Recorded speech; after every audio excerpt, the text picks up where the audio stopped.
बात कर लेते हैं रामपुर की। अपना गढ़ रामपुर खोने के बाद अब सपा नेता आजम खान को चुभने वाला झटका लगा है।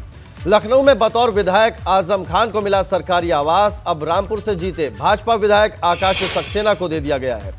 34 बी दारुल शफा में लंबे वक्त तक आजम खान रह रहे थे, लेकिन अब इस आवास में आकाश सक्सेना रहेंगे, जिन्होंने उपचुनाव में सपा प्रत्याशी और आजम खान के करीबी आसिम राजा को हराया था।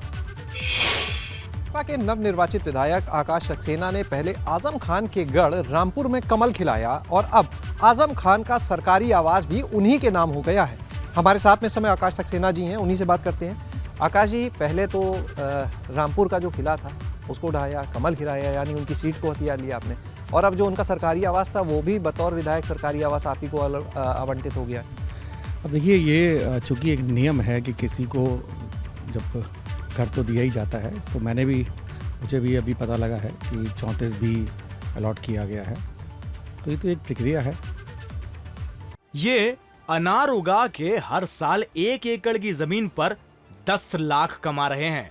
उनसे सीखना है तो फ्रीडम ऐप को अभी डाउनलोड कीजिए। तो कब शिफ्ट हो रहे हैं वहाँ पर? अब देखते हैं, अब आज पता चला है, अब देखते हैं जैसा होता बताएंगे आपको बुलाएंगे। तो यानी पहले वहाँ पर सपा के लिए रणनीतियाँ बनती थी, अब भाजपा के विधायक हैं आप, वहाँ रहकर भाजपा के लिए कैसे काम करना वहाँ तय होगा। मैंने आपसे कहा ना कि मुझे खुद अभी पता लगा है, और जब बैठेंगे तो आपको भी बुलाएंगे इसमें। यूपी के अल्पसंख्यक कल्याण मंत्री धर्मपाल सिंह का बड़ा बयान। मदरसों में फंडिंग, जकात से आय फंडिंग की जांच की जाएगी। ये बड़ा बयान धर्मपाल सिंह का। जांच के लिए ईडी और आईटी की मदद ली जाएगी। धर्मपाल सिंह का ये कहना है, कई मदरसों में अवैध फंडिंग की सूचना मिली है। तो यूपी के अल्पसंख्यक कल्याण मंत्री धर्मपाल सिंह का बड़ा बयान। मदरसों में जकात से आई फंडिंग की जांच की जाएगी।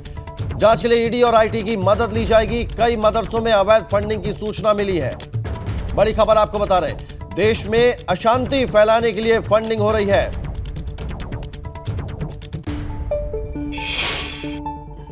उत्तर प्रदेश सरकार के अल्पसंख्यक कल्याण मंत्री धर्मपाल सिंह इस वक्त मेरे साथ मौजूद हैं। सर, मदरसों का सर्वे आपने कराया, 8,500 मदरसे ऐसे निकल के आए थे जिनको मान्यता प्राप्त नहीं है। अब इनके विरुद्ध कोई कार्रवाई होने जा रही है, किस तरह से ले रहे हैं?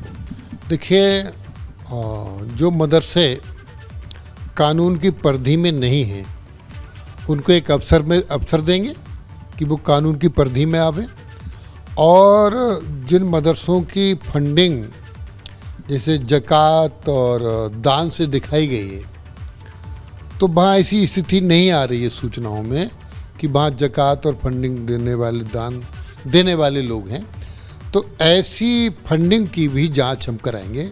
और जो मदरसे यदि ऐसी घेरे में आएंगे तो राइट टू एजुकेशन में जो बच्चे मदरसे में पढ़ रहे हैं उनको हम दूसरी जगह भी शिफ्ट कराएंगे और उनको अच्छी शिक्षा की व्यवस्था भी करेंगे। ये हम इंतजाम सरकार करेगी। कौन दे रहे हैं और इनका मकसद क्या है? ये पढ़ने के लिए दे रहे हैं या कोई और मकसद है इनके पीछे? देखिए, आपने सवाल को रिपीट किया है, आपकी मंशा को मैं ठीक समझ रहा हूँ। न्याय सबको, तुष्टिकरण किसी को नहीं। ये देश सबका है, हिंदू मुस्लिम सिख ईसाई सबका है।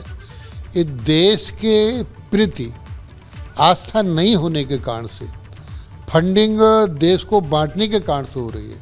फंडिंग देश में अशांति फैलाने के लिए उत्तर प्रदेश में हो रही है, तो फिर कड़ी कार्रवाई करेंगे। शांति दंगे या इस तरह की जो घटनाएं हुई थी, ये घटनाएं होगी तो इस पर कार्रवाई करेंगे। उत्तर प्रदेश में शांति व्यवस्था बनाए रखने, क्योंकि अभी जब हम माननीय मुख्यमंत्री जी के निर्देश पर बाहर गए थे दुनिया के देशों में, तो उत्तर प्रदेश की छवि लोगों में, दूसरे देश में, दुनिया के देशों में उत्तर प्रदेश की छवि इसी बात पर निकल कर आई है। आपने कहा कि मदरसों की फंडिंग की हम जांच करेंगे, अनुचित तरीके से आ रहा होगा तो कार्रवाई करेंगे। अनुचित तरीके से जांचने के लिए कुछ एजेंसी इस देश में है, जैसे ईडी है, इनकम टैक्स है, क्या इनकी मदद ली जाएगी? निश्चित रूप से यदि ऐसी स्थितियाँ आवेंगी तो फिर इनकी मदद लेंगे। कई मदरसे ऐसे भी सुनने में आया सर कि जो अवैध बने हैं, जो नो मैंस लैंड पे बने हैं, जो सरकारी ज़मीनों बने जिनकी अपनी ज़मीन नहीं है, क्या इन मदरसों को हटाया जाएगा? और इनके बच्चों को, अगर इनको हटाया जाता तो इनके बच्चों का जो यहाँ पढ़ रहे हैं उनका क्या होगा? देखिए, बेहतर शिक्षा को लेकर ही सर्वे कराया है। मदरसे संचालित ठीक नहीं है तो हमने आपसे पहले का एक बार अवसर देंगे, और फिर ठीक स्थिति में नहीं है तो फिर नई अवसर देने के बाद वो ठीक नहीं होंगे तो फिर कार्रवाई की जाएगी। ये अनार उगा के हर साल 1 एकड़ की जमीन पर 10 लाख कमा रहे हैं। उनसे सीखना है तो फ्रीडम ऐप को अभी डाउनलोड कीजिए।